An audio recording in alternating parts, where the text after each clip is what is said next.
أشهد أن لا إله إلا الله وحده لا شريك له وأشهد أن محمدا عبده ورسوله ونصلي ونسلم على هذا النبي الكريم سيد المرسلين وعلى آله وصحبه أجمعين. أما بعد، أيها المؤمنون اتقوا الله، أوصيكم وإياي بتقوى الله، فقد فاز المتقون. Muslimin dan muslimat, mudah-mudahan dirahmati Allah Subhanahu wa taala. Di dalam sebuah hadis عن زيد بن ثابت رضي الله عنه قال: سمعت رسول الله صلى الله عليه وسلم يقول: من كانت الدنيا همه فرق الله عليه أمره وجعل فقره بين عينيه ولم يأته من الدنيا إلا ما كتب له ومن كانت الآخرة نيته جمع الله له أمره وجعل غناه في قلبه وأتته الدنيا وهي راغمة أو كما قال hadis sahih riwayat Ibnu Majah daripada Zaid bin Thabit radhiyallahu anhu. Kata dia, aku dengar Nabi sallallahu alaihi wasallam bersabda, sabda Nabi, man kana fid dunya hamma faraqallahu alaihi amra. Sabda Nabi sallallahu alaihi wasallam, Nabi kata, barang siapa yang cita-citanya ataupun yang penting di dalam hidupnya dunia, barang siapa yang jelek mata ingat dunia sampai nak pejam mata hidung ingat dunia, barang siapa yang dunia itu sangat important dalam hidup dia, faraqallahu alaihi amra. Nabi kata, Allah Subhanahu wa taala akan porak-porandakan urusannya.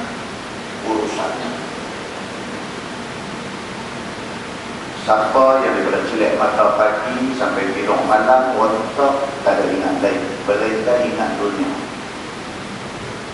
Dunia ni ialah ingat duit, ingat jawatan, ingat naik pangkat, ingat benda-benda yang tak membawa ke akhirat. Orang siapa yang macam tu hidup dia, Nabi kata, faraqallahu alaihi amra. Satu benda Tuhan nanti buat kat dia, Tuhan akan jadikan urusan dia porak-poranda. Dia buat tak jadi belakang, dia buat nak jahanam semua, dia buat apa pun tak ke mana. وَجَعَلَ فَقْرَهُ بَيْنَ عَيْنَيْهِ. Nabi kata, bahkan Allah akan jadikan di antara dua mata dia kefakiran. Maknanya dapat 1,000 tak cukup, dapat 5,000 tak cukup, dapat 10,000 tak cukup, dapat 20,000 sebulan tak cukup. Pasal apa dia ni jadi macam ni? 1,000 tak cukup tak apa, tapi 5,000 tak cukup, 10,000 tak cukup, 15,000 tak cukup, 20,000 tak cukup. Pasal apa dia ni jadi macam ni? Nabi kata, wa ja'ala faqrahu baina 'ainai. Pasal Allah sudah letak kefakiran di antara dua mata dia. Dia rasa tak cukup. Kita dengar dia dapat pendapatan sebulan 15,000, kita tahu banyaknya, bagi dia tak cukup. Pasal apa dia jadi tak cukup? Pasal dia dalam diri dia, dalam hidup dia, dalam mimpi dia, dalam jangka dia, dunia yang dia lihat. Maka orang yang macam ni, waja'ala faqrahu baina ainai. Allah letak kefakiran di antara dua mata dia.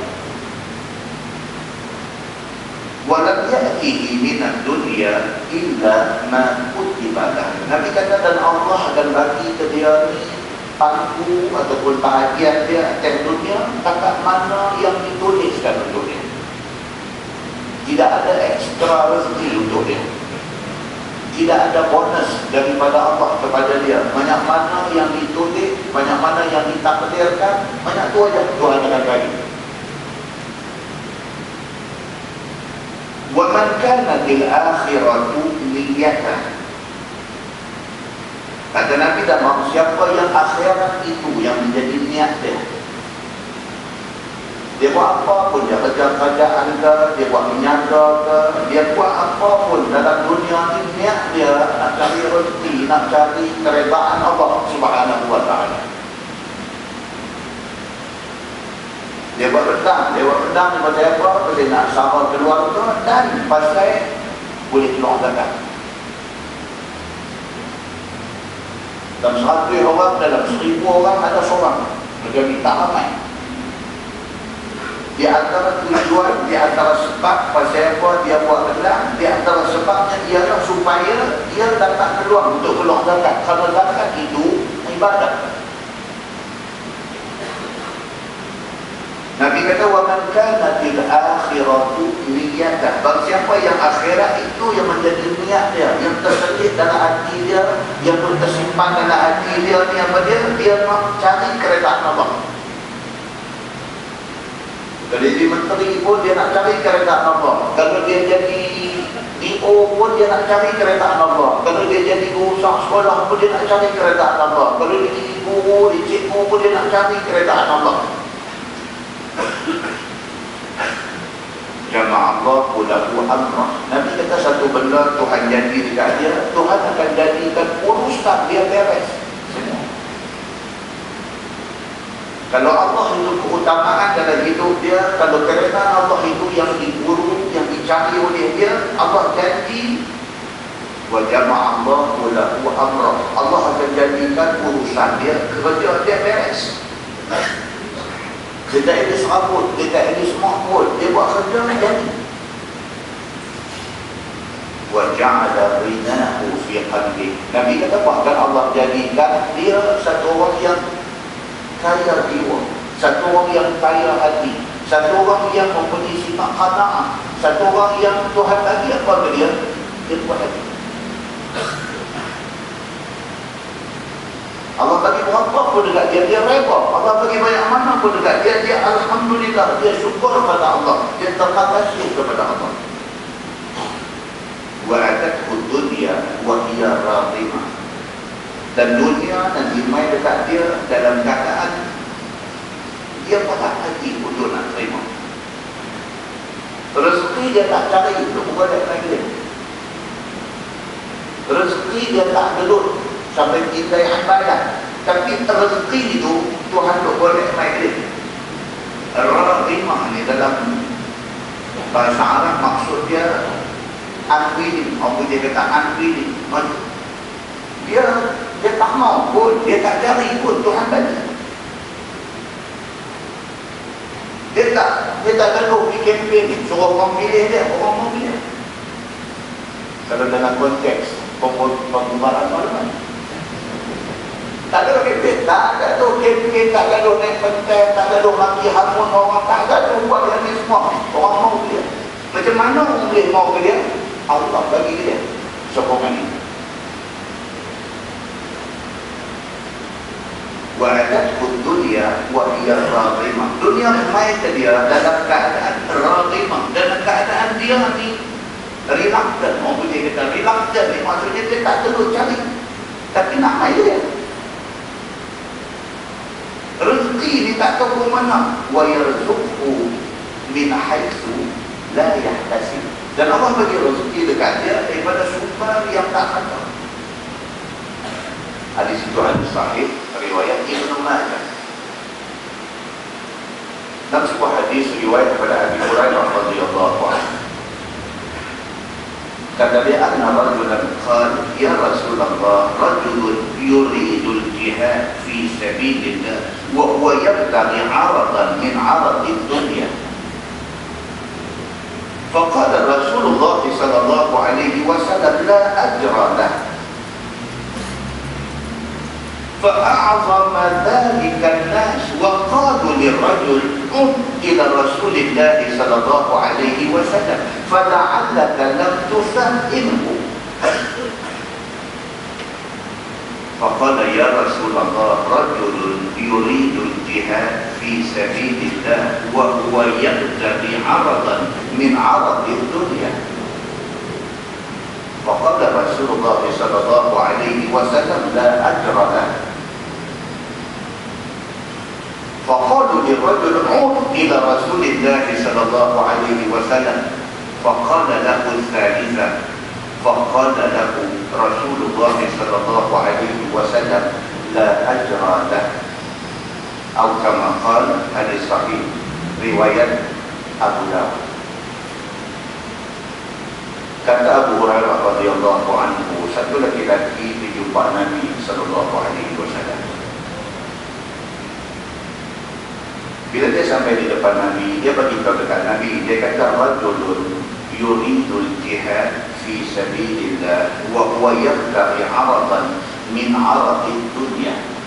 Satu orang lelaki jumpa Nabi, dia kata dekat Nabi, dia kata ya Rasulullah, ada satu orang dia nak pergi berjihad fi sabilillah, tapi sambil dengan jihad tu dia nak cari makan dengan kerja jihad itu. Dia buat bila pergi jihad, kalau menang dalam medan jihad dapat harta, dia panggil ghanimah, harta rampasan perang, dan harta itu akan dibagi-bagikan. Di antara yang akan dapat bahagian daripada ghanimah itu tiada orang yang ikut perang. So ada di kalangan sahabat ni nak pergi perang sabilillah bersama dengan Nabi, niat dia dua. Yang pertama nak pergi jihad fi sabilillah, yang kedua sambil-sambil boleh buat cari makan. Faqala Rasulullah sallallahu alaihi wasallam la ajra lahu. Nabi kata, oh macam tu kan, tidak ada pahala bagi dia. Fa'a'zama dhalika an-nas. Dia bila dengar jawapan Nabi, dia boleh habang dekat orang ramai. Orang ramai ni bila dengar Nabi kata macam tu, fa'a'zama dhalika an-nas, rasa a'zam ni berasa berat, berasa macam tak berhati, berasa kawal. Nabi jawab dengan tu. Itu dia panggil fa'a'zam. Yang kita kata azim, azim maksudnya besar, maksudnya mulia. Fa'a'zama an-nas. Bila dia balik pergi habang dekat orang, dia kata, aku dah tanya dan Nabi, kalau sekiranya kita pergi perang, kita terlibat dalam jihad fi sabilillah, niat kita satu berjihad, yang kedua sambil-sambil itu boleh cari makan dengan jihad. Nabi kata tak dapat pahala orang yang macam tu. Bila dia cerita, orang yang dengar, dia dengar pun. Dia kata Nabi jawab macam tu. Fa'a'zama dhalika an-nas. Orang ramai berasa macam berat, berasa macam susah nak terima jawapan Nabi tu, berasa macam tak puas hati, berasa macam ada tak kena pantang mana jawapan Nabi tu. Wa qalu li rajul, maka mereka ramai pakai kata dekat laki-laki ni, ud ila Rasulillah sallallahu alaihi wasallam. Dia kata amti balik jumpa Nabi sallallahu alaihi wasallam, fala'allaka lam tufahimhu. Kau pun yang habaq Nabi tak faham pun. Itu maksudnya. Kan kadang-kadang kita ada satu muskil, kita pergi tanya satu orang, dia punya jawapan tu dia tak macam kita mahu. Kita kadang-kadang tanya tu, kita ada jawapan yang kita mahu, dia jawab tak macam yang kita mahu, tak kena dengan selera kita. Kita tu rasa dia tak faham pun maksud aku ni. Demikian berlaku pada sahabat Nabi ridwanullah alaihim ajma'in. Dia berkata dekat dia, ud ila Rasulillah sallallahu alaihi wasallam. Ambil balik jumpa Nabi, ambil jumpa Nabi balik, ambil cerita lagi sekali dekat Nabi. Fala'allaka lam tufahimhu. Kok Nabi tak faham pun maksud yang sebenar ni. Hang pegang lagu mana dekat Nabi ni? Kok Nabi salah faham pun. Nabi jawab macam tu. Faqala ya Rasulullah, rajulun yuridul jihad fi sabilillah wa huwa yabtaghi 'aradan min 'aradid dunya.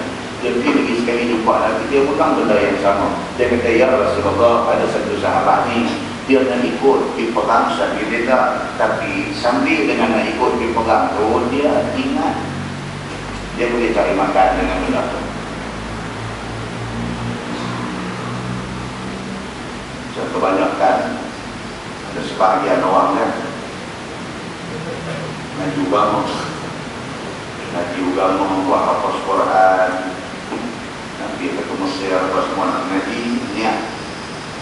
niat bola ni memang nak ngaji agama, jadi tuntutan Allah, cari ke depan Allah, itu niat bola cantik.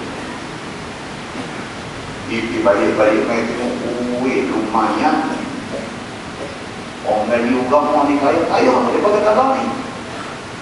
Orang ngaji agama ni, nampak hidup senang. Dia tak macam orang dulu.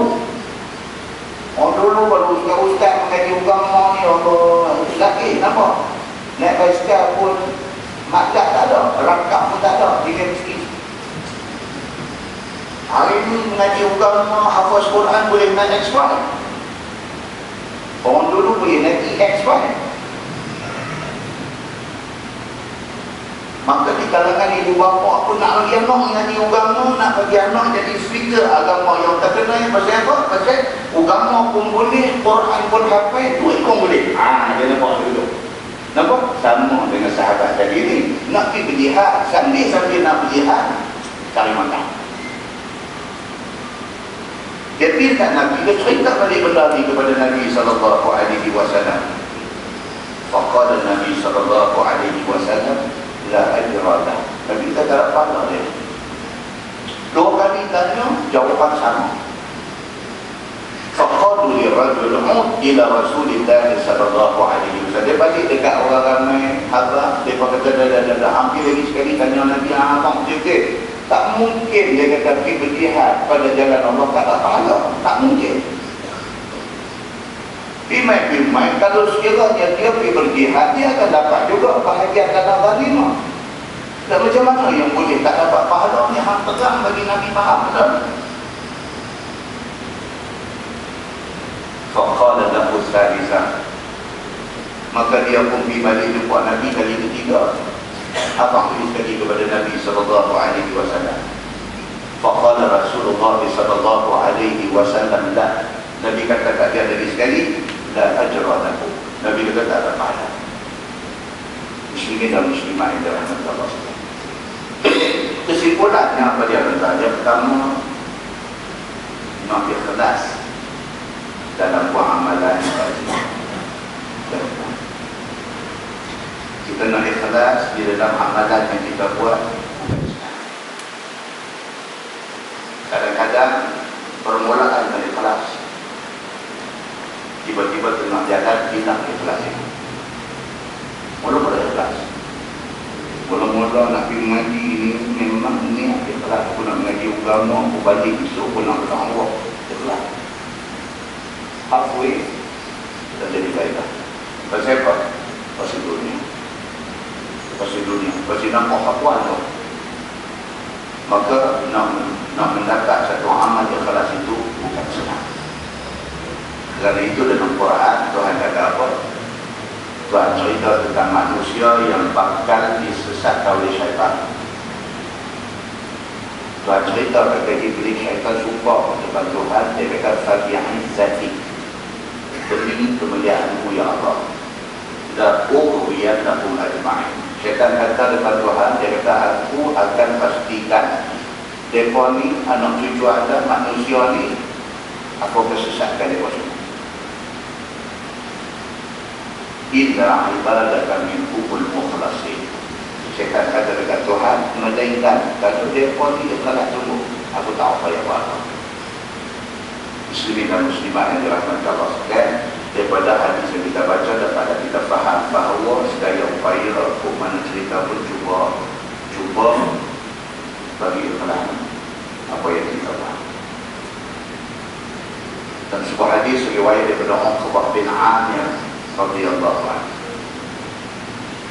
Dia kata Nabi sallallahu alaihi wasallam, "Idza ra'aita Allah yu'ti al-'abda min ad-dunya 'ala ma'asihi ma yuhibbu fa innama huwa istidraj." Summa tala Rasulullah sallallahu alaihi wasallam,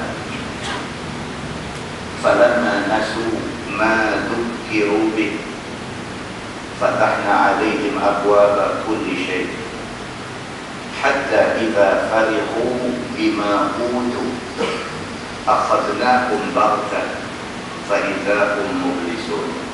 Shadaqallahul 'azim atau kama qala. Dari Uqbah bin Amir radhiyallahu anhu, dia kata Nabi sallallahu alaihi wasallam bersabda, Nabi kata, "Idza ra'aita Allah yu'ti al-'abda min ad-dunya 'ala ma'asihi ma yuhibbu fa innama huwa istidraj."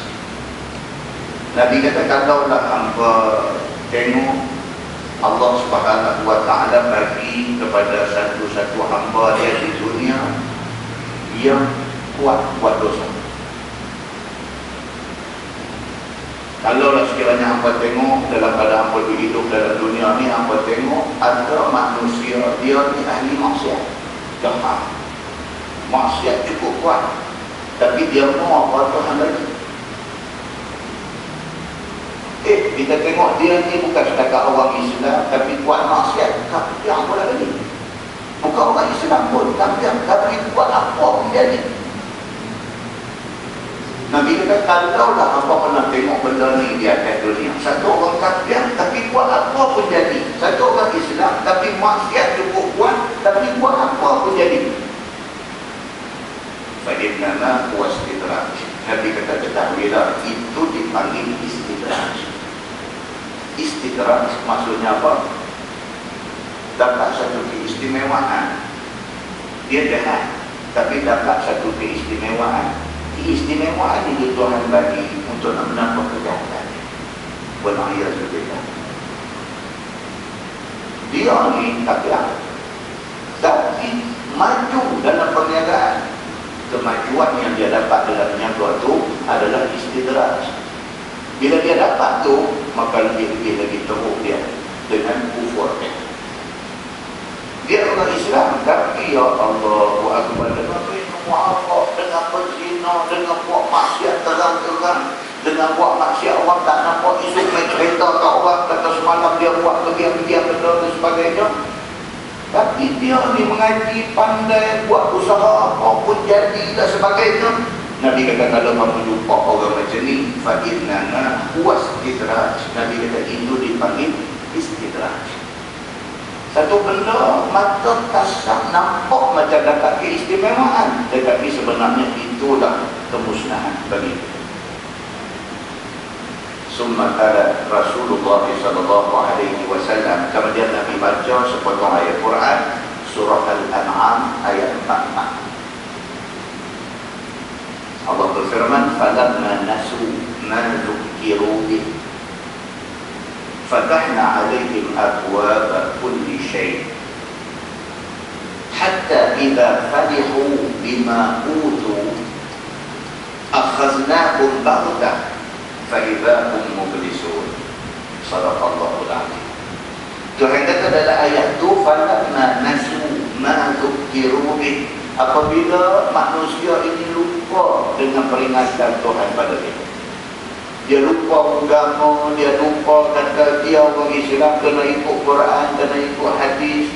Dia lupa kata Nabi SAW itu pimpinan yang sebenar yang mesti dia ikut. Dia lupa semua benda ni, dia lupa. Fatahna 'alaihim abwaaba kulli syai'. Apabila dia lupa pada agama, dia lupa Allah, dia lupa pada pesan Nabi, pada ketika itu Allah buka segala pintu kesenangan kepada dia.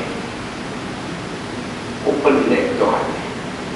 Allah Subhanahu wa ta'ala ni cara dia handle apa dia pelik. Kita kalau sekiranya anak kita tunjuk bantah kat kita, dia tahu apa kita nak ajar dia. Kita manusia, apabila satu orang tunjuk kebencian dekat kita, kita tahu macam mana kita nak ajar dia. Itu manusia. Allah Subhanahu wa ta'ala dia terbalik pun.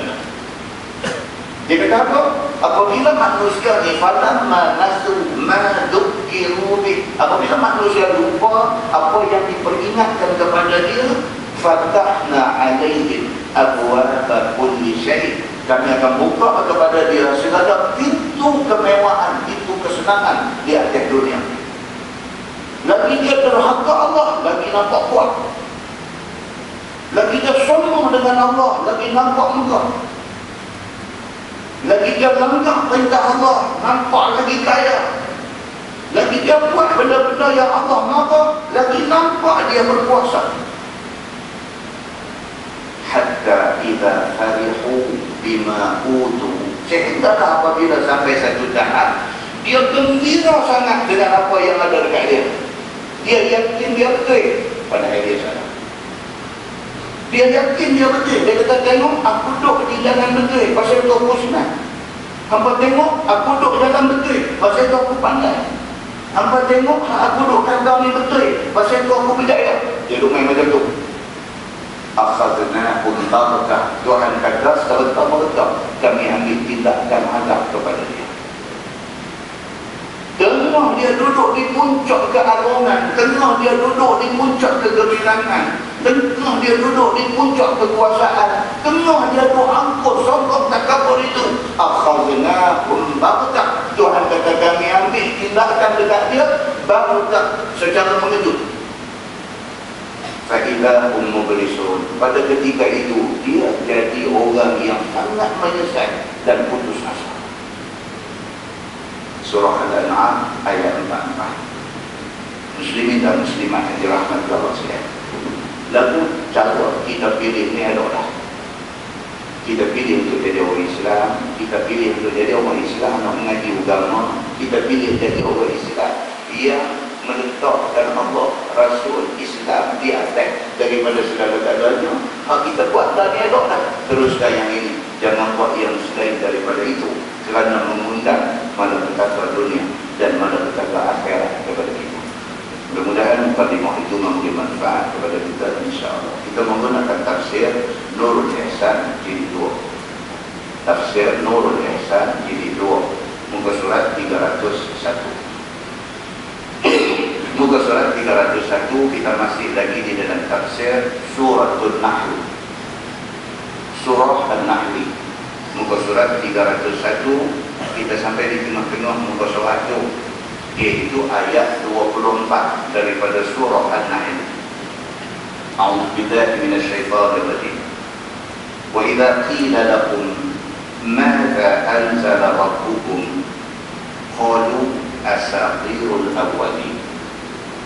Maksudnya, dan apabila dikata kepada mereka itu, yakni kepada orang-orang yang dahulu kala itu, yakni kepada orang-orang kafir Mekah, apa suatu yang diturunkan oleh Tuhan kepada kami, wahai Muhammad.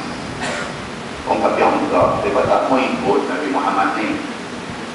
Dia kata Nabi Muhammad ni pecah belah masyarakat mereka. Sekian lama daripada sembah berhala, tu sembah tokong elok dah, tiba-tiba main Nabi Muhammad. Apa kata salah? Sembah tokong salah. Oh, mereka kata Muhammad, pecah belah kami. Kami bersatu di atas menyembah tokong. Tiba-tiba ramai ajak kami berpecah.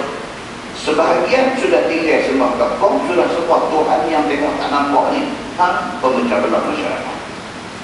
Ini berlaku kepada Nabi SAW pada masa itu. Mai terpati, mai pihak ketiga jumpa kafir Quraisy. Mereka tanya kepada kafir Quraisy ni, mereka kata, "Maza anzala rabbukum?"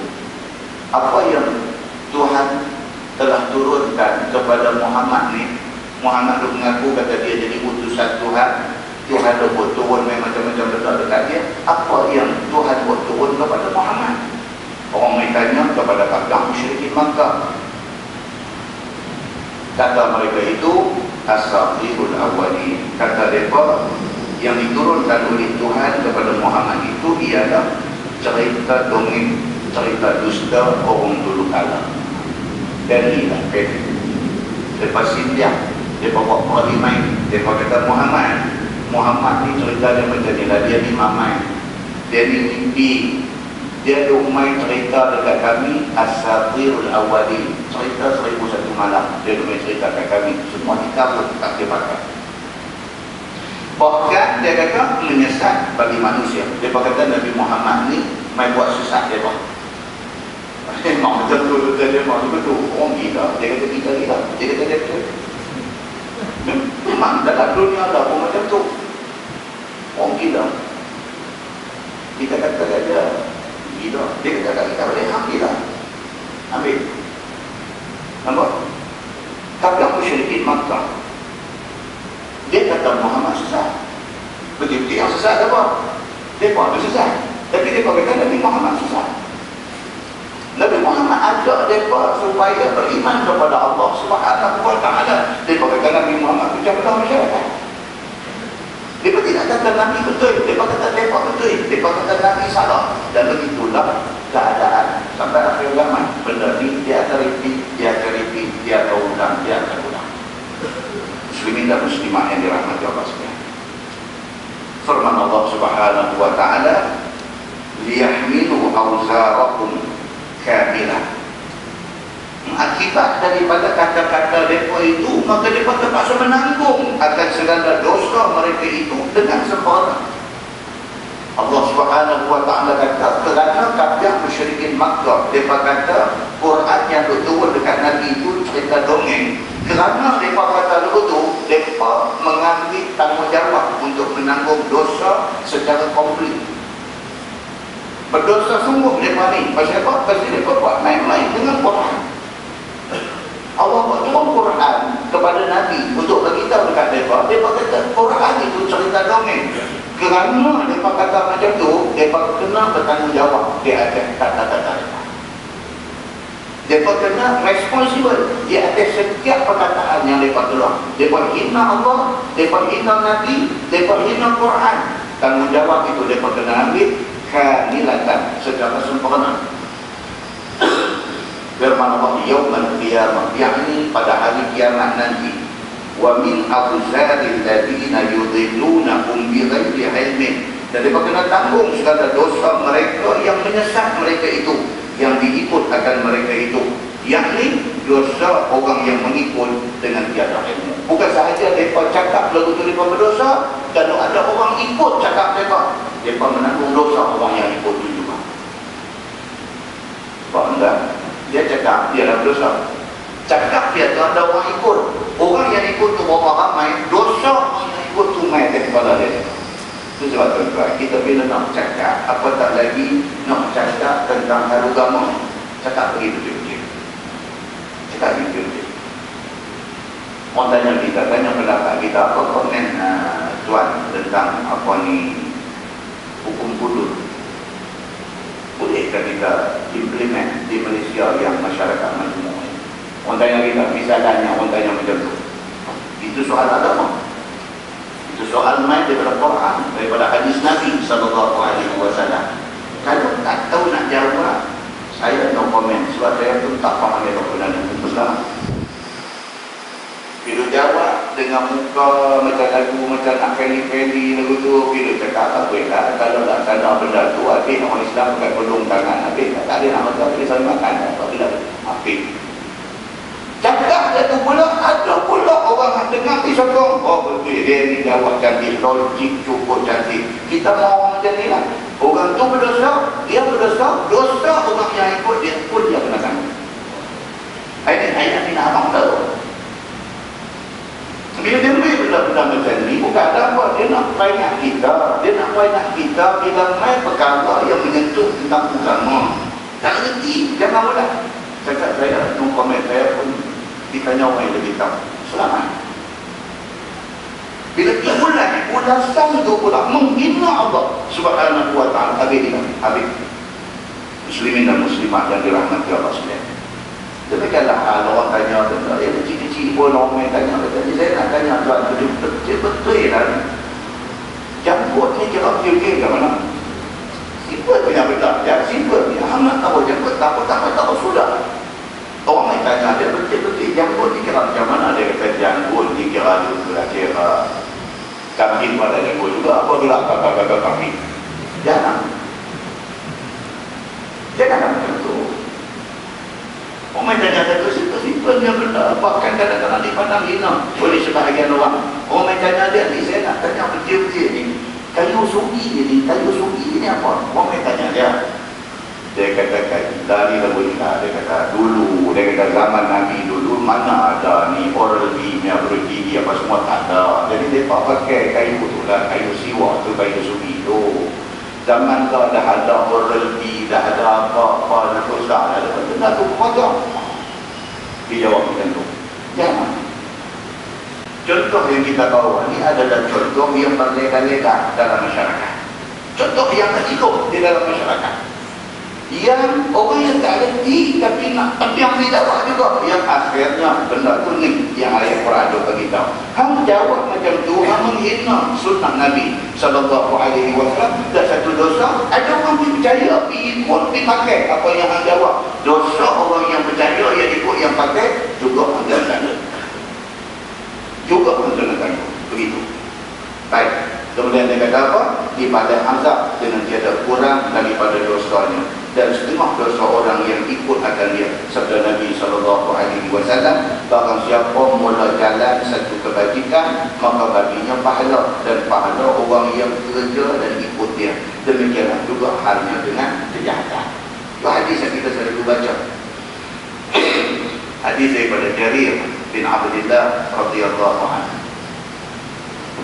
Dia kata ja'an nasun min al-a'rab ila Rasulillah sallallahu alaihi wasallam alaihi musuf fara'at su'a hadith qad asabatkum haja fahassa an-nas ala sadaqah fa'abqa'u anhu hatta ru'ya dhalika fi wajhihi.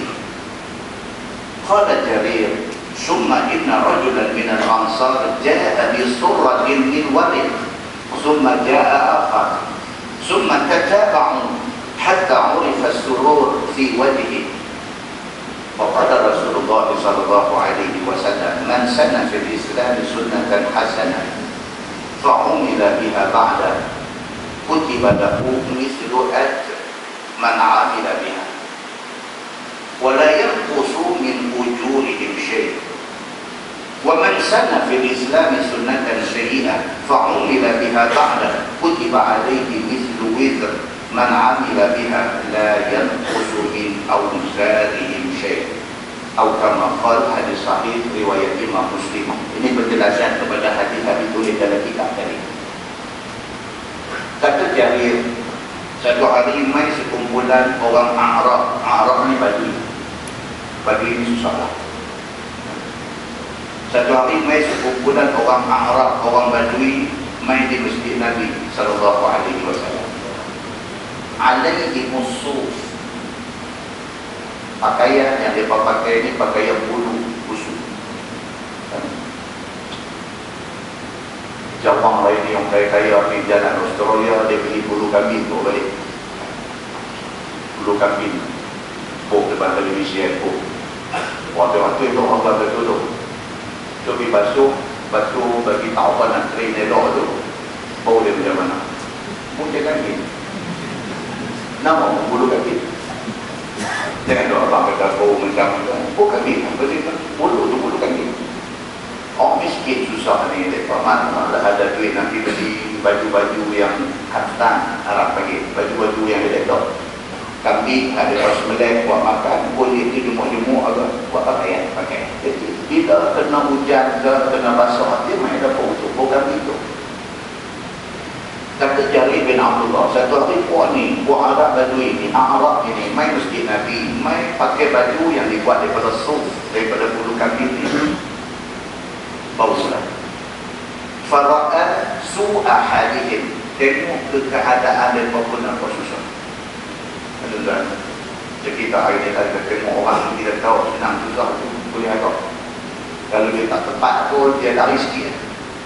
Kita tengok susah dia ni. Kita tengok orang senang. Dia ada. Muka dia, gaya dia, pakaian dia, cara dia turun main. Kita berlaku, dia campur-campur. Bila tahu kaya, bila tahu miskin. Main buat ni di masjid Nabi SAW. Fara'asu ahadith nampak kesusah miskin mereka ni nampak. Qad asabatkum hajah. Nampak mereka ni memang perlu bantuan. Mereka ni dalam berhajat. Nampak ni nak kena tolong buat ni. Nampak susah. Fahatta nasa ala sadaqah. Nabi SAW pun bangkit berdiri. Nabi buat pengumuman. Nabi kata ni kita ada satu tetamu main masjid kita, dan saya menganjurkan kepada tuan-tuan bersedekahlah kepada mereka ni. Nabi menganjurkan supaya tolong orang yang nampak susah. Fa'abqahu anhu. Kata hadis dia apa dia? Dia pakat seluruh respon daripada sahabat ni. Fa'abqahu, dia tak responsif. Nabi suruh tu tak nampak mereka tak ada sambutan begitu. Hatta ru'ya dzalika fi wajhihi, sehingga kan nampak pada wajah Nabi SAW macam sedih. Ya, bila Nabi suruh tiba-tiba tak ada respon ni pasal acong. Satu ustaz main masjid nak mengajar, kira sampai 13 kali kira ada 3 orang. Kukuk kira mula tu silap, kira lagi sekali kukuk silap, kira 3 kali kira 3. Jadi nampak waru'iyah dan nampak kepada wajah tu. Apa syahad sedih kan? Hujan saya boleh main pasal payah. Lepas ni tadi dia nampak sedih.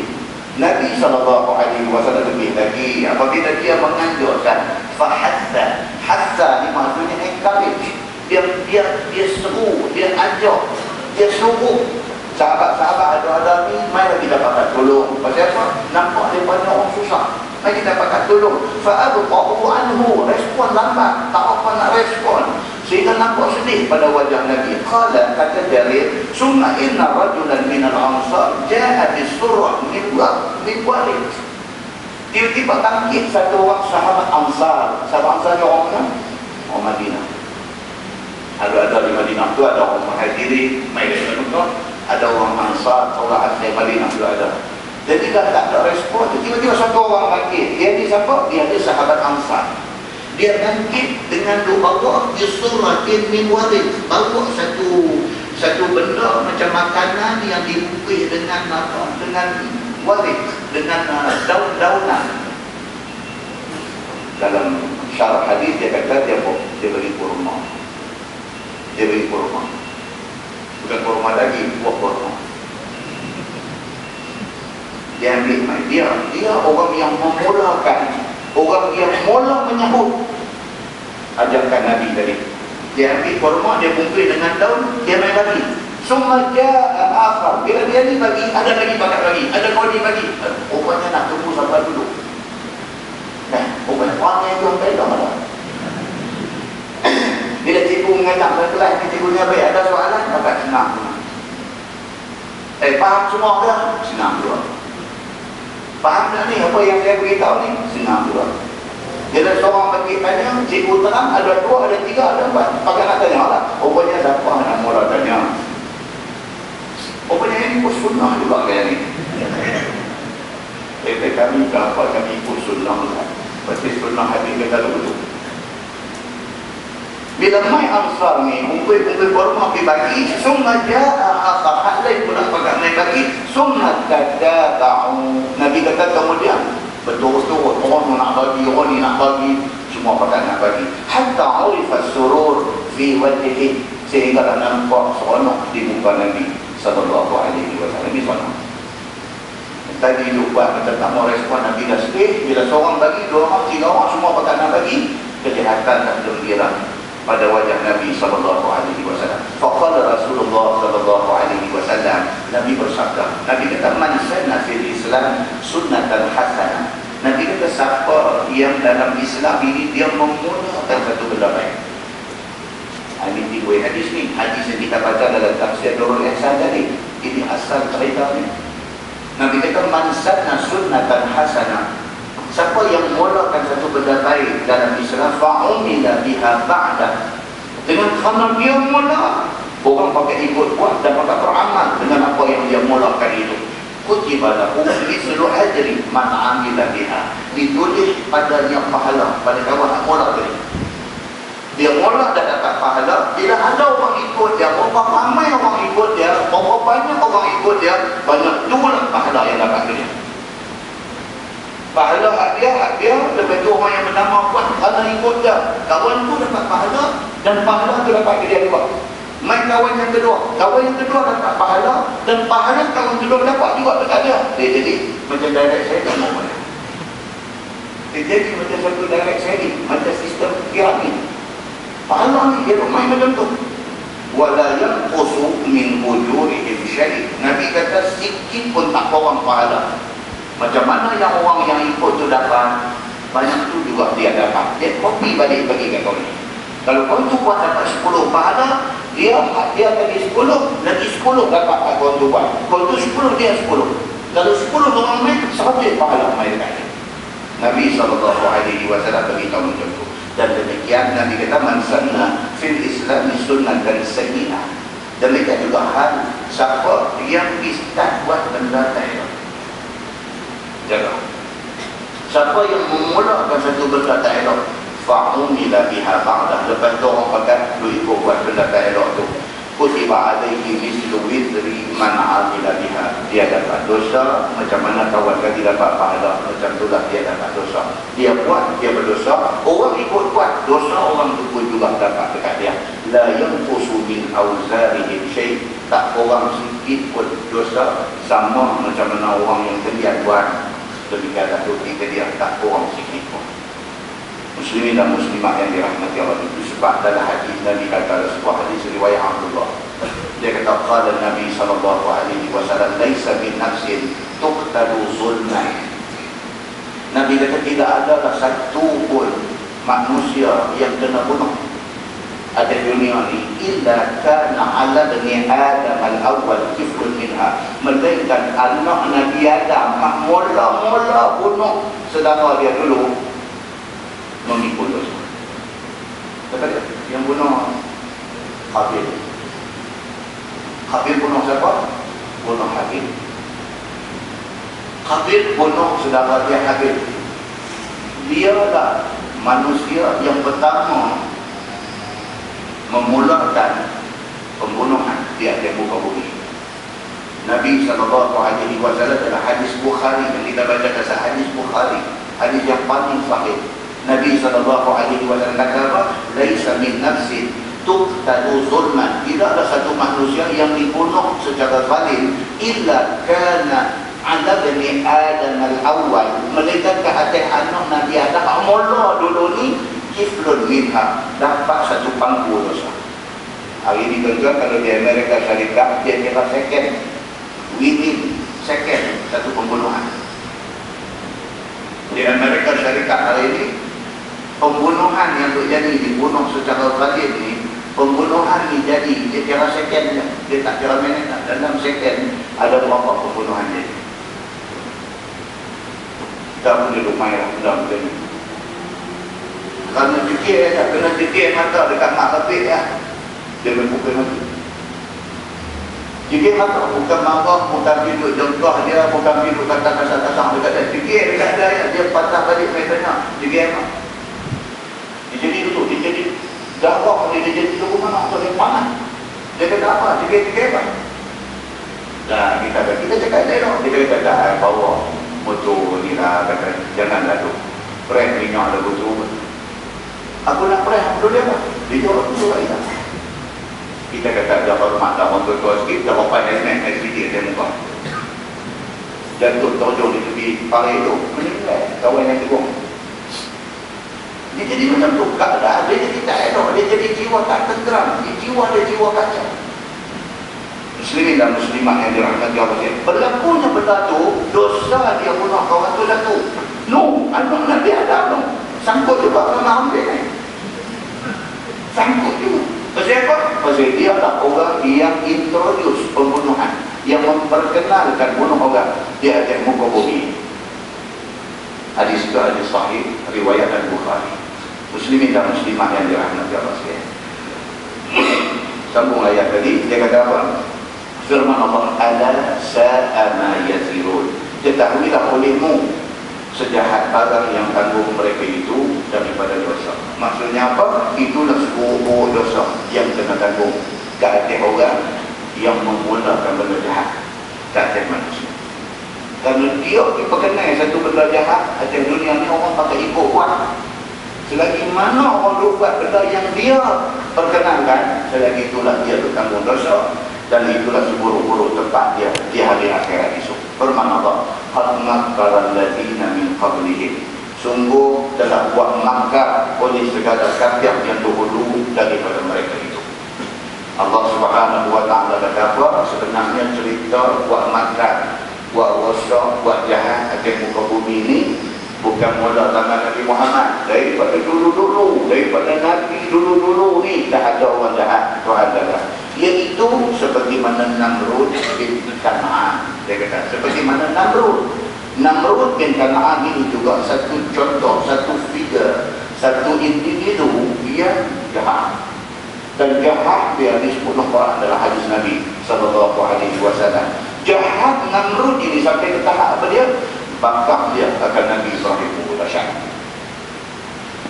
Jahat dia ni sampai ke tahap apa? Bukan setakat Namrud tak ikut seruan Nabi Ibrahim, bukan setakat tak ikut, bukan setakat dia tak ikut, dia bunuh Nabi Ibrahim. Bahkan dia tak ikut dan dia bunuh Nabi Ibrahim dengan cara nak tangkap Nabi Ibrahim. Woi, macam tu. Tapi Allah Subhanahu wa taala tidak bagi izin kepada dia untuk nak tunai kehendak hati jahat. Tapi dia tak ikut dan dia nak bunuh Nabi Ibrahim. Dan dia pilih cara bunuh tu pula, dia pilih dengan nak tangkap Nabi Ibrahim dalam api. Mana cukup jahat. Ini yang kata Namrud ini cukup jahat. Baik, dia kata apa? Namrud itu bina sarh. Sarh ni maksud dia apa? Sarh dalam bahasa Arab ni maksudnya satu bangunan besar. Satu huge building. Satu bangunan yang zaman itu tak ada. Bangunan seumpama itu tak ada. Hebat bangunan yang dia bina ni. Sarh ataupun burj, dalam bahasa Arab dia sebut burj. Yang kita tengok di apa? Di Dubai tu.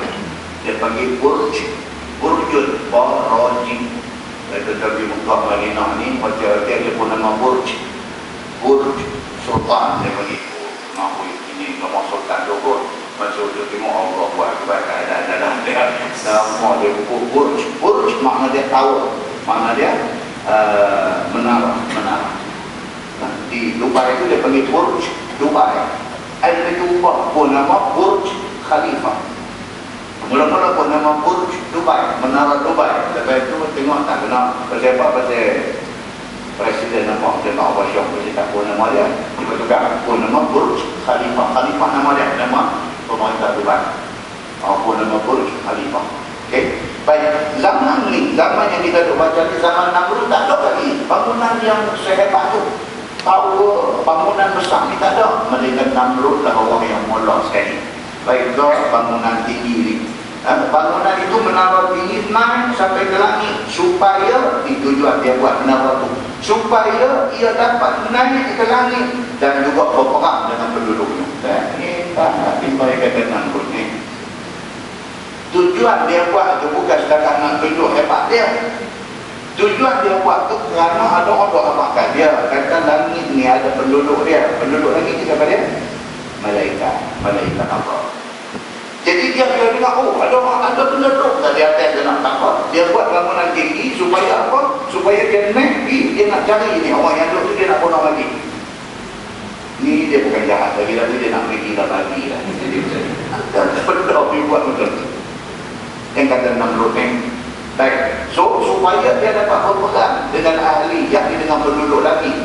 Tinggi bangunan yang dia buat sarhul ataupun burj ataupun menara bangunan tinggi yang dia buat ni tingginya 5,000 hasta. 5,000 hektar. Tuan-tuan yang kata Burj apa Dubai ni, berapa tinggi dia? Burj Dubai. Saya saja cek tengok, dia kata tinggi apa nama Burj Dubai ni 2,200 kaki je. Tinggi. Kan? Gunung Everest tinggi berapa? Kita baru belajar taksir di baru ni di Kementerian. Gunung Everest tinggi dia berapa? 8.8 km. Tinggi Gunung Everest ni 8.8 km. Kita baca taksir di Taman Krian. Nah, abang baca lagi satu kehebatan ciptaan Allah ni, satu tempat dia panggil Jurang Mariana. Kembali lagi masuk internet, tanya Tuan Haji Google kita. Jurang Mariana. Type tu di Google, saja Google tengok. Jurang Mariana ni di mana? Jurang Mariana ni duduk di sebelah timur Mindanao. Namanya kayak Sulu bunyi juga depan. Jurang Mariana ni ada sebelah timur Mindanao. Kedalaman yang kata Jurang Mariana ni dia punya apa? Kedalaman dia tu berapa? 11 kilometer. Daripada permukaan air laut tu turun di 11 kilometer. Makna dia lebih dalam daripada Gunung Everest yang hanya 8.8 kilometer. 8.8 km sudah menjadi puncak tertinggi dunia. Jurang ni yang ada di sebelah timur Mindanao ni, Jurang Mariana ni, kedalaman dia 11 km dalam. Apa satu misteri makhluk apa Allah simpan dalam tak tahu juga. Demikian hebat kekuasaan Allah Subhanahu wa taala. Ya. Benar-benar jadi kita tengok ada sejalan malapang tu, kita tengok apa geografi tu dalam diri. National Geography dia orang putih dia berkaji benda-benda ni. Cuma kadang-kadang ada di kalangan mereka hasil kajian membawa mereka beriman kepada Allah. Ada yang kaji mati dengan kaji itu aja. Pun ada juga. Mesti bukan semua orang yang dapat hidayah Allah. Beza dengan kita dah pun dapat hidayah Allah. Kalau kita tambah lagi baca benda-benda ni, mantap keyakinan kita kepada Allah Subhanahu wa taala. Jadi Namrud ni dia buat yang kata soleh, bangunan besar menara tinggi ni, dia buat ketinggian, dia kata setengah riwayat dia kata 5,000 hektar. Dia kata tinggi lah tu zaman tu. Namrud ni tuan-tuan, kalau kita cuba nak cari keterangan yang yang lebih dalam Quran, dalam hadis, dalam melainkan ayat Quran yang Allah Subhanahu wa taala sebut, tetapi tidak sebut nama Allah Subhanahu wa taala, cuma sebut saja kata ada satu manusia yang dia diberikan nikmat oleh Allah Subhanahu wa taala, diberikan kerajaan besar kepada dia tiba dia derhaka Allah. Allah sebut macam tu saja. Siapa dia Namrud ni? Daripada riwayat-riwayat yang tidak diketahui kesahihannya. Ada dalam kitab tafsir, ada dalam riwayat-riwayat yang berbagai-bagai. Cari dalam Bukhari, dalam Muslim, dalam apa, detail cerita tidak ada. Tapi daripada riwayat-riwayat yang ditulis, yang tidak ada sumber yang sahih, ini cerita macam-macam menarik cerita dia. Dia ini kononnya nama Namrud bin Kan'an, cicit Nabi Nuh. Kononnya dia ni cicit Nabi Nuh. Bapa dia ni cucu Nabi Nuh. Maka kerana tu yang kata sah bangunan menara tinggi tu yang dia bina tu adalah yang terhebat selepas daripada banjir besar yang melanda zaman Nabi Nuh. Dia main kaitan tu dia kelong. Bapa dia ni Kan'an, juga dikenali dengan nama Kush. Bukan Kush Watari, Kush bin Kan'an. Kan'an ataupun Kush bin Ham. Ham ini ada dalam Ibnu Katsir ada sebut. Ham adalah salah seorang anak Nabi Nuh yang tu ada sebut dalam tafsir. So katanya bapa dia ni yang kata Kan'an ataupun Kush. Orang ini kalau dia tulis Kan'an, dia tulis AKA. AKA tahu boleh, also known as Kush potato. Okay. Pak dia ni Kanaan ini cucu Nabi Nuh. Ini riwayat kunun cerita macam tu. Mak dia saja kita tahu dia ni begitu, tapi tadi tak tahu lah, tapi nak tahu juga dia ni siapa. Hebat sangat dia ni sampai nak belakang Nabi ni. Mak dia ni satu wanita cantik, bijaksana, cerdik. Mak dia ni umur muda belia, muda remaja, sudah dikawinkan dengan bapak dia. Menikah dia ni, esok bapak dia mati. Mak dia ni nikah dengan bapak dia sehari je, satu malam saja, esok bapak dia mati. Kemudian mak dia mengandung, mak dia melahirkan dia. Bila mak dia buat anak mereka dia, mak dia punya watak cerdik. Dia nampak benda ni boleh ambil kesempatan. Pada dalam masyarakat itu, pada masa itu, dia adalah orang yang paling cantik cerdik, mak ni.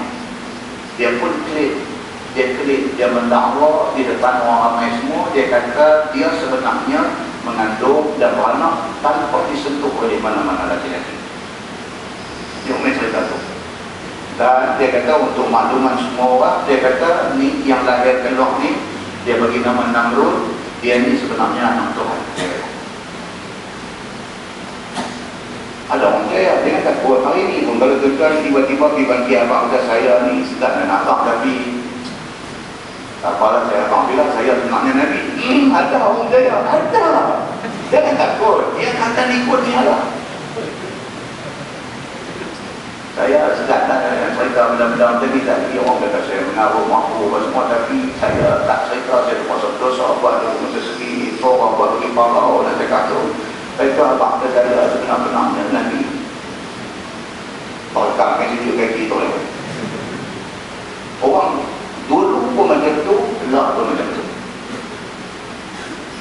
Jadi mak dia ni kata, dia tak disentuh oleh mana-mana laki-laki. Dia kata, tiba-tiba dia mengandung dan dia anak budak ni, dia kata, hampa tahu tak, dia kata budak ni adalah anak Tuhan. Sekumpulan saya. Dia ni akhirnya Namrud ni membesar. Jadi orang segar. Dia ni membesar jadi satu orang yang rupa parat segar, disertai dengan cerdik bijak Namrud ni. Hanya jadi ketua dalam masyarakat ni, dia mesti ada satu kelebihan pada orang. Di antaranya boleh cerdik. Cerdik ni cerdik mengaji pandai kan, cerdik utang orang kan tak kira. Yang penting dia ada cerdik. Bawa orang boleh ikut kan. Maka dia ni dia ada benda tu kat dia. Dia cerdik. Dia dengan segar dia, dengan hebat dia, dengan cerdik yang ada kat dia dan sebagainya. Apatah lagi saya cerita bulan depan apa dia ni alim, dia ni pandai dalam bidang matematik. Dia punya calculation ni memang tepat. Itu sebab dia nak buat sarh ataupun burj, bangunan tinggi besar ni, dia nak buat itu memerlukan calculation. Arkitek, engineer yang terlibat dalam pembinaan benda-benda ni mesti kena orang bijak, orang cerdik. Dia ada kebijaksanaan tu. Dia ni pandai dalam bidang matematik, dalam bidang architecture, dan dia pandai dalam bidang ilmu falak. Tapi dia misuse, dia salah guna kepandaian ini. Dia pandai dalam bidang architecture, dia dibina sarh, dia dibina satu bangunan menara tinggi dan sebagainya. Dia nak bina tiada ni, dia dicari siapa duduk tiada ni, dia nak bunuh habis semua, dia nak dia jadi Tuhan. Dia pandai dalam bidang ilmu falak. Ilmu falak ni asal-asalnya ilmu kaji bintang, kaji apa semua ni asal-asal yang tu. Daripada ilmu falak itu, Namrud akhirnya dia sampai ke tahap apa? Dia mencipta ilmu horoskop. Saya sebut bulan depan. Dia cipta ilmu horoskop. Horoskop yang banyak punya hebat, tapi bila diterjemahkan, maksudnya apa? Jilid nasib. Tengoklah dia bunyi, jawab putih dia bunyi ke mana? Horoskop, bunga raya tu pun jangan. Dia punya nama orang putih dia. Kita dengar, dia tanya dia beli bunga raya. Dalam mana?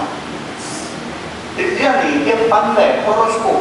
Jadi dengan kerana dia pandai bidang falak, maka dia cipta horoskop yang hari ini dia ada pergi tungkat motor, bila berhenti van, bila berhenti kereta tepi jalan, buka meja kecil, duduk tunggu. Itu semua ambil daripada Namrud. Main tengok tapak tangan belek pakai try mata tengok, buang cermin mata tengok apa semua. Dia kata hang kalau boleh hang satu ni jangan 20 rumah. Dia apa ke kawan lagi tengok ni, dia kata hang kalau boleh hari Sabtu ni jangan 20 rumah ni. Awak kata apa? Dia kata hang kalau peluang, dia kata hang boleh terlibat satu aksiden yang cukup dahsyat. Betul tak? Tak payah tolong tengok dia tahu, kita pun tak tolong.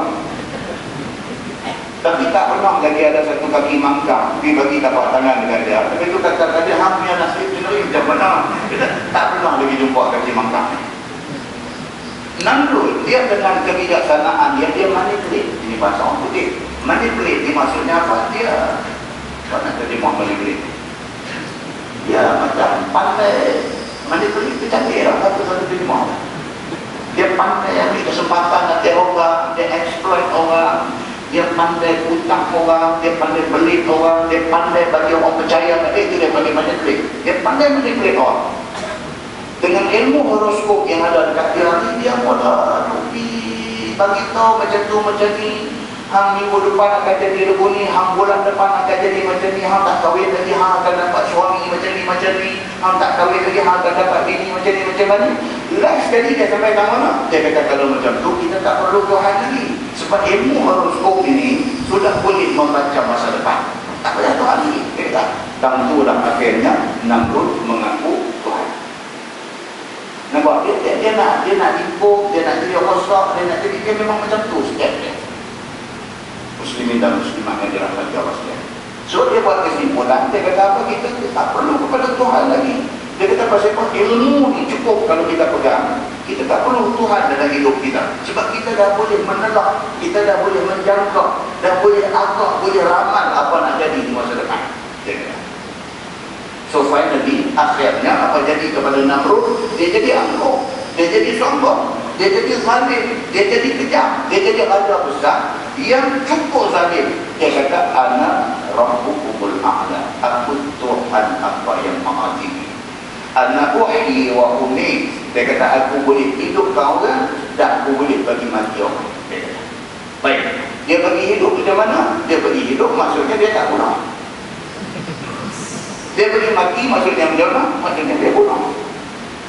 Jadi dia kata ana uhyi wa umit. Aku boleh bagi hidup, boleh bagi mati. Dia kata yang betul. Dia panggil dua orang main dekat dia. Tak seorang dia pancung. Dia kata tengok, ana umit. Aku bagi mati dia. Balik, terima kasih Allah. Aku bagi hidup dia tak. Kau ada dengar ni, dengar sampai hanguk, sampai hanguk. Dia tak betul ni, nampak dia dengar semua dia ni. Jadi Tuhan dia. Tuan-tuan, sentiasa selagi tak kiamat dunia ni, sentiasa akan ada di tengah-tengah masyarakat ni orang yang macam ni, yang pandai mengambil kesempatan, ada kurang cerdikan orang. Muslimin dan muslimah yang dirahmati Allah sekalian. Maka akhirnya dia mengambil sikap apa dia? Dia menolak seruan Nabi Allah Ibrahim AS. Dia tolak seruan. Dia kata Ibrahim, hantu satu mereka ni semua, Tuhan pun kami tak mau ikut, tambahan manusia sopan macam kami tak mau ikut. Apabila Ibrahim cuba nak berhujah dengan dia, apa dia buat? Dia jatuh hukum mati kepada Ibrahim, dibakarnya Nabi Ibrahim dalam api. Dan Allah masuk campur. Allah kata, ya nar kuni bardan wa salaman ala Ibrahim. Wahai api, jadilah kamu sejuk. Bardan sejuk. Kan kita pergi Mekah, dia tengok pakai ayam Zam-Zam tu, dia tulis di situ apa dia? Dari tu daripada bar maksudnya sejuk. Dari maksudnya ayam sejuk. Ayam tu disejukkan.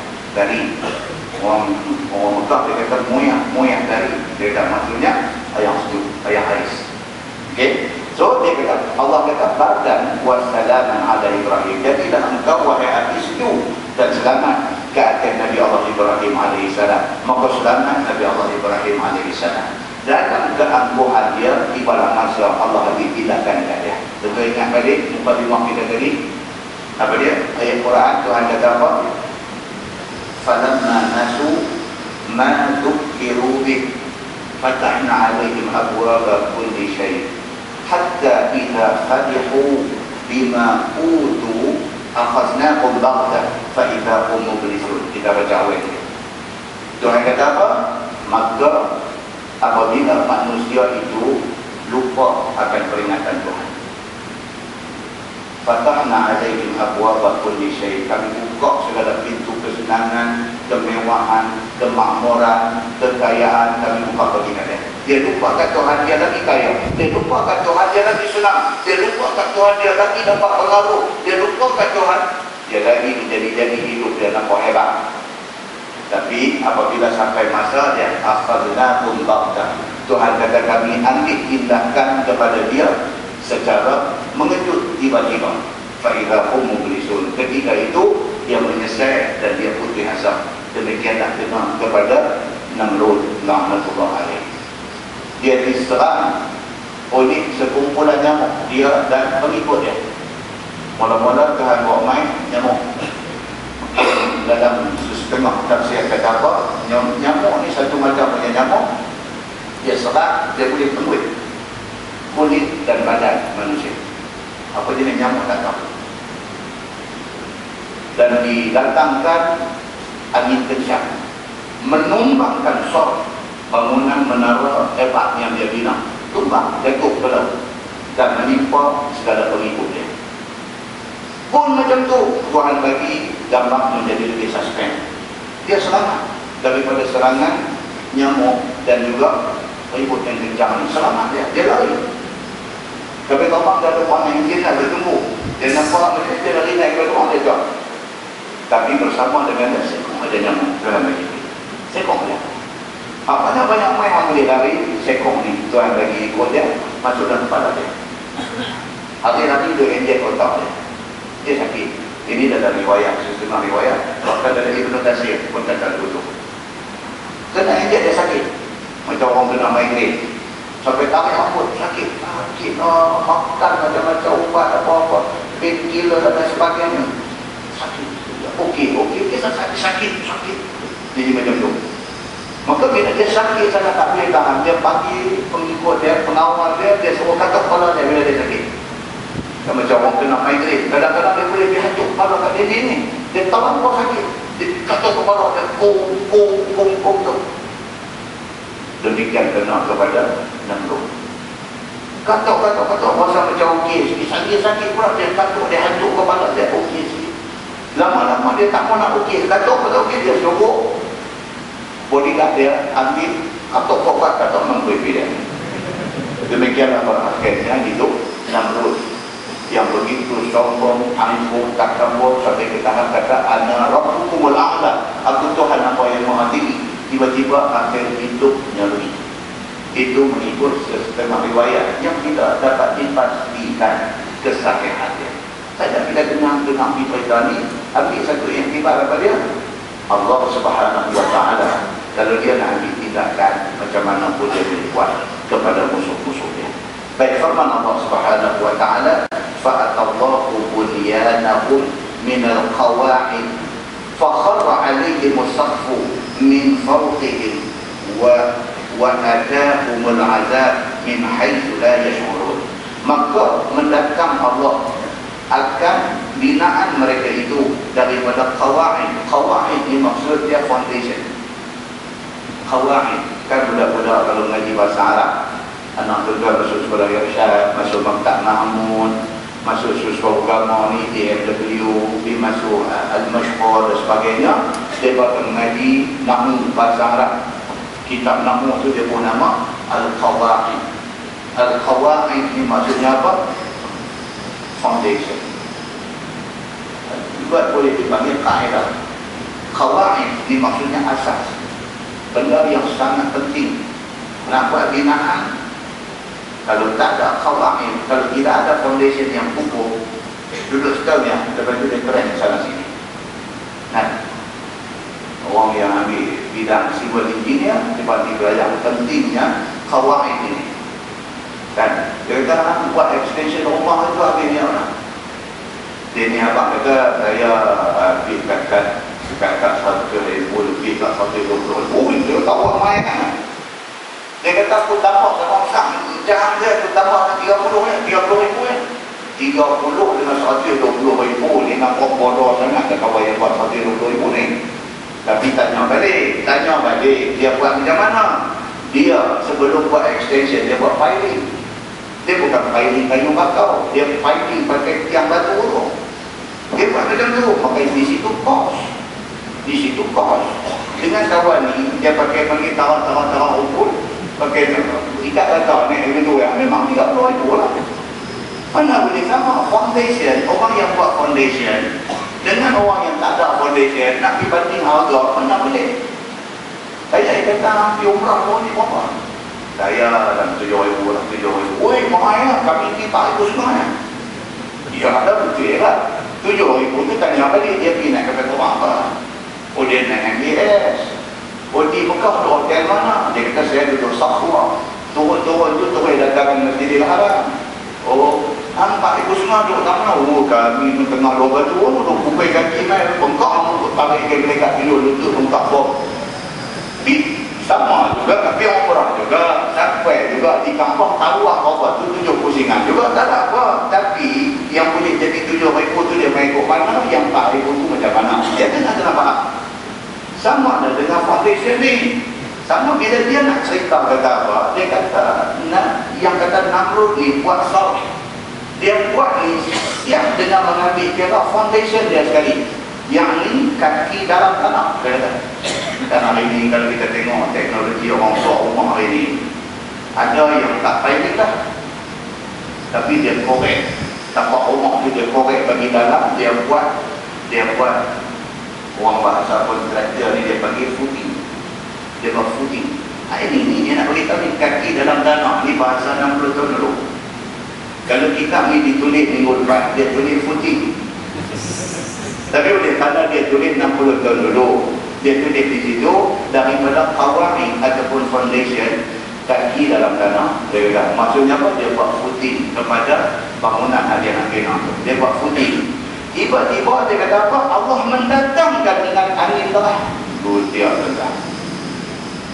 Dia buat dah dengan footing, dia buat dengan dia mengambil kira civil engineering ni, dia ambil kira benda ni semua. Allah Subhanahu wa ta'ala dia buat main satu angin terbaik, terguling jatuh bangunan tu. Tuan-tuan, di Masjid akhir bawah ni kita cerita pasal gempa bumi yang menjadi tanda kiamat, dan kita cerita ada beberapa negara yang kena gempa bumi dan kematian sampai berapa ribu orang. Daripada tahun berapa sampai tahun 2012 ada berapa puluh kali gempa bumi berlaku. Tuan-tuan, negeri sehebat Jepun, negeri sehebat Jepun di sana tu kena gempa, sampai teknologi yang mereka ambil dari civil engineering mereka ni sampai buat satu bangunan yang hidrolik. Dia panggil, tadi kita tanya Haji Google ni sekali, Jepun ni buat bangunan hidrolik. Maksudnya apa? Setakat gegaran gempa bumi, setakat gegaran 8 skala Richter, bangunan tu tak obat kalau mengikut ilmu mereka. Setakat 8 skala Richter kalau bergoncang, bangunan tu boleh menari dulu. Dia tak retak, dia tak tumbang, dia tak patah. Sebaliknya dia main tu dia pakai hidrolik. Ni pandai manusia ni nak lawan apa yang Tuhan buat, nak lawan. Tapi dia nak abang di sini apa dia? Kalau sekadar gempa biasa itu kira okey. Tapi kalau dia yang main tu apa dia? Mata berkata Allah daripada Allah, tersabar apalah, tumbang apa yang manusia mahu. Kena kepada Namrud ni, apa sudah jadi dekat dia, dan kena gerak gempa, maka jatuh atas mereka itu oleh atap bangunan itu, daripada atas mereka itu mati sekalian. Habis Tuhan buat main gempa. Khasfun dalam bahasa Arab dia panggil khasfun, kha sin fa, khasfun. Kadalah hadis dia kata khasfun bil maghrib wa khasfun bil masyriq. Jadi gempa di timur, di barat, wa jaziratul Arab, dan di semenanjung tanah Arab. Khasfun itu maksudnya apa? Gempa. Allah buat main gempa ni, apa jadi? Tumbang bangunan yang dia buat nak naik ke lawan dengan mereka, atas lagi ditumbang, mati sekaliannya. Dan datang akan mereka itu diazab daripada pihak yang tidak diketahui mereka itu. Main ini dia jadi cepat. Itu perkataan Pulau Pinang ni memang sedap perkataan dia. Perkataan tu dengan tak payah terang bayang, kita dengar tu Allah buat. Dia kata bila dia main gempa bumi ni jadi cempa tu dengar tu. Tak payah cerita dah, kita nampak dah kecemparaan ke mana-mana. Boleh lah tu. Boleh. Ingat. Kalau perkataan itu disebut dengan bahasa yang amat standard, kita kata bila dia main gempa, dia jadi cempera. Dia punya tu tak lah. Cempera kan? Memang kita nampak macam mana dia. Allah di sana, dari sini kan kita percaya Quran di Masjid Farid itu, bila Allah Subhanahu wa ta'ala buat main tanda kiamat ni, dia jadi macam mana? Tak kena mak, tak kena pak, tak kena suami, tak kena isteri, tak kena anak, tak kena apa pada masa itu. Itu yang dikatakan jadi cempera, maka mati sekaliannya. Datang akan mereka itu yang azab daripada pihak yang tidak diketahui. Yang ini sarhun itu jatuh sebelah atas ke dalam laut kerana dipukul yang ini sebelah bawah. Bangunan bertegak itu ribut ni, dia mengetek belah bawah ni. Bila kena dia tumbang lalu tu. Dia tumbang, belah atas itu jatuh dalam laut.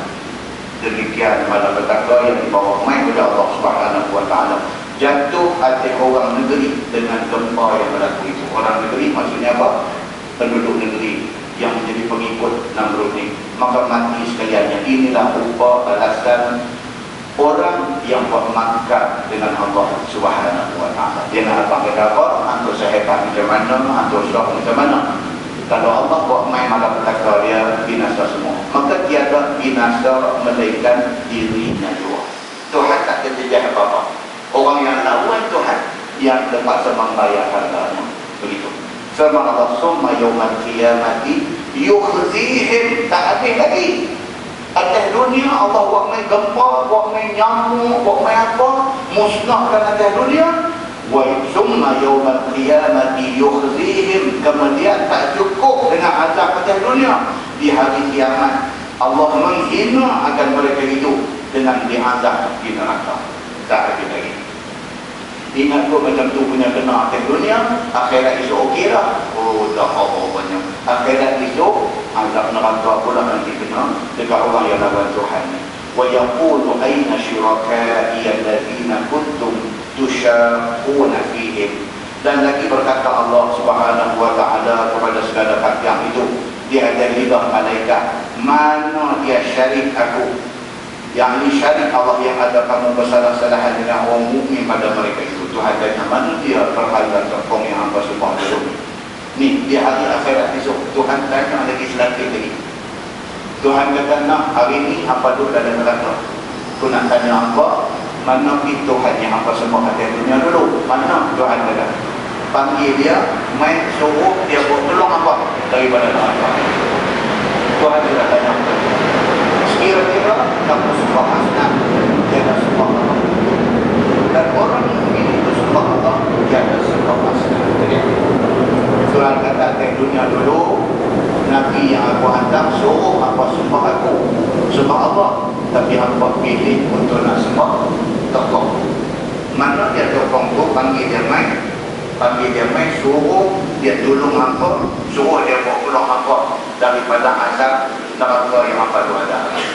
Kalau ini kita baca satu hadis di Masjid Fitra, cerita Nabi SAW apabila selesai perang Badar, dan bila habis perang Badar, Nabi pergi duduk berehat di satu tempat 3 hari. Lepas tu Nabi patah balik main ke medan Badar ini.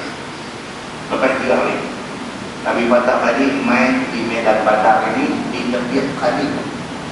Khalid ini maksudnya satu lubang besar yang berada di celah-celah batu bukit. Dan di situlah dijadikan Khalid, dijadikan apa? Lubang untuk dicampurkan segala bangkai pembesar Quraisy yang mati dalam perang Badar. Di situlah mayat Abu Lahab. Di situlah segala mayat Abu Jahal, Utbah bin Rabi'ah yang mati dalam perang Badar ni, semua ada dalam tu. Nabi mai berdiri di tepi lubang tu, berdiri. Nabi kata, ya fulan, ya fulan, ya fulan. Nabi panggil nama dia pasal tu. Ya Aba Jahil, wahai Aba Jahal yang mati tu ada dalam lubang ni. Nabi panggil, ya Aba Jahil, ayasurrukum. Nabi berdiri di tepi lubang tempat mayat tu dicampak dah 3 hari. Nabi kata, ayasurrukum, alangkah baiknya bagi kamu. Nabi kata, ayasurrukum, alangkah baiknya bagi hamba ni, annakum ata'tumullah wa rasulah.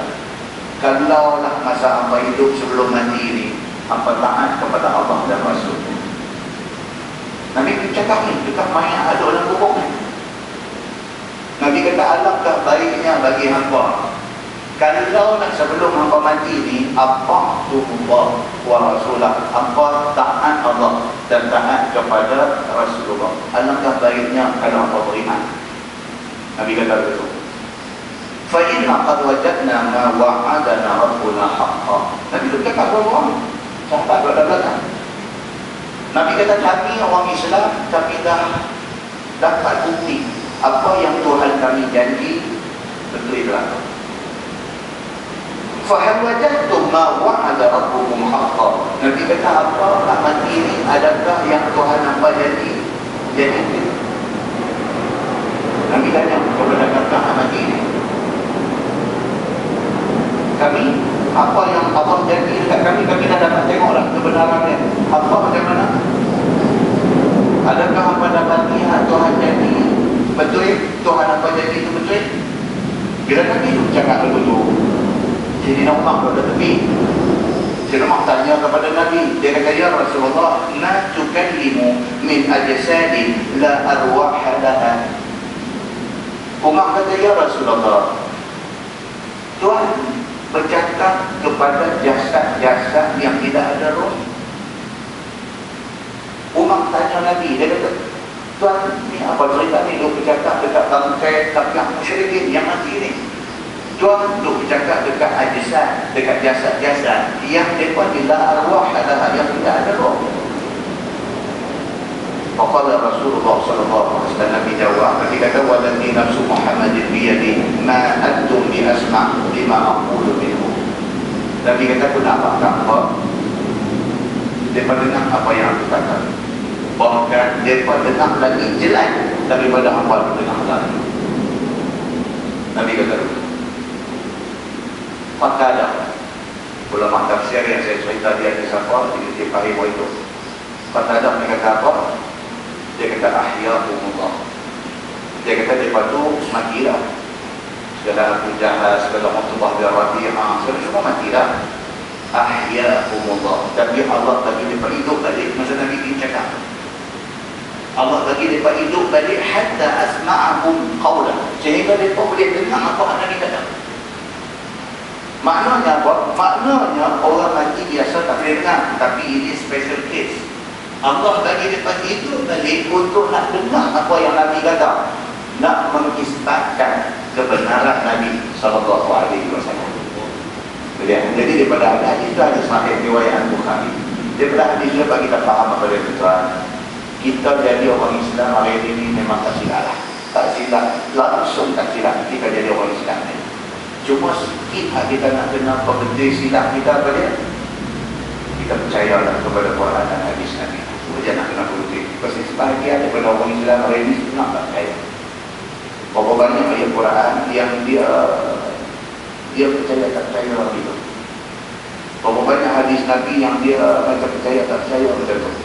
Terus sikit kita perbaiki. Kita Islam elok lah. Start pada malam ini sampai seterusnya kita jadi orang Islam yang percaya. Semua ayat Quran main ni dengar macam mana pun sami'na wa ata'na. Kami dengar kami faham. Demikian juga dengan hadis Nabi sallallahu alaihi wasallam. Wallahu a'lam. Kita dengar tu. Lepas ni insya-Allah kita sambung.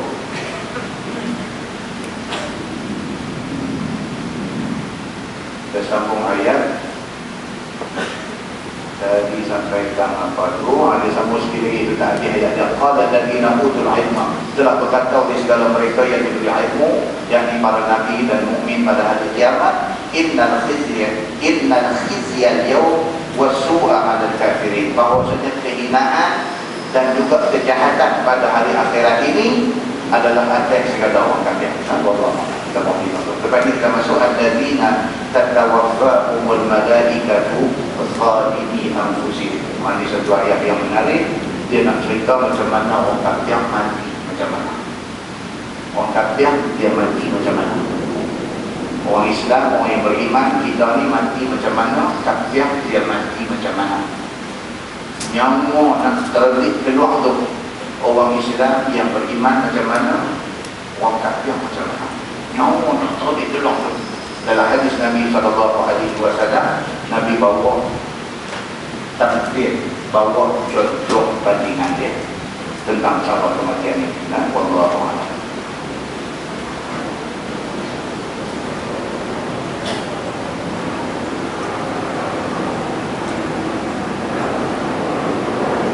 Kita takut dengan tasbih kafarah dan surah.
اللهم اجعل جمعنا جمعا مرحوما وتفرقنا من بعده